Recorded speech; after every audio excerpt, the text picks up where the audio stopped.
Mawande, tell us what's happening there now. Well, it's pretty quiet now. The crowd that had gathered has dispersed. The protest started in the morning at Joe Cool's on the promenade. The protest then proceeded, making its way to the Ushaka Marine side, which is to my left. That is where then a short briefing convened, where various speakers were speaking to those who were part of the march, just informing them of, number one, what is the main reason why they have gathered here. They highlighted the fact that there are a number of petitions that are circulating and have already signatures over 250,000, and whichever petition that they find, they should sign and put their signature on it, because it will amplify their voice in being against this oil and gas exploration that will be taking place on the Wild Coast in the sea. They also spoke about the issues making them to be against this, particularly the issue around that there are alternatives.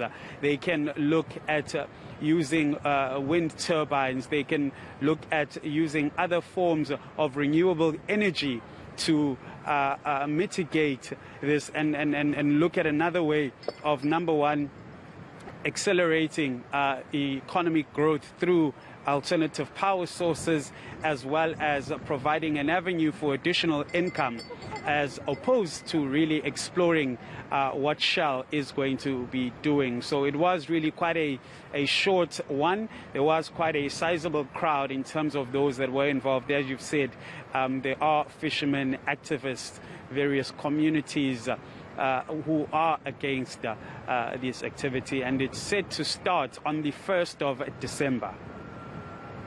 I'm just wondering if we've been able to hear anything in the past week from Shell itself in terms of the protests against what they're planning to do on the 1st of December.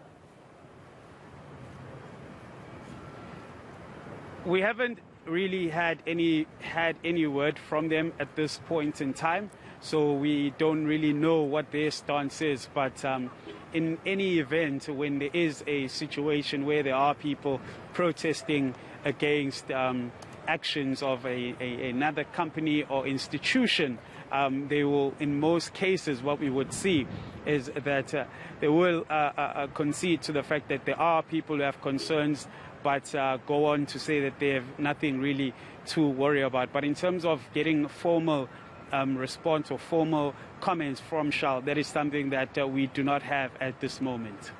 Right, and Mawande, I do believe that there is a snippet of an interview that you had with one of the people who were protesting there. Let's just take a listen.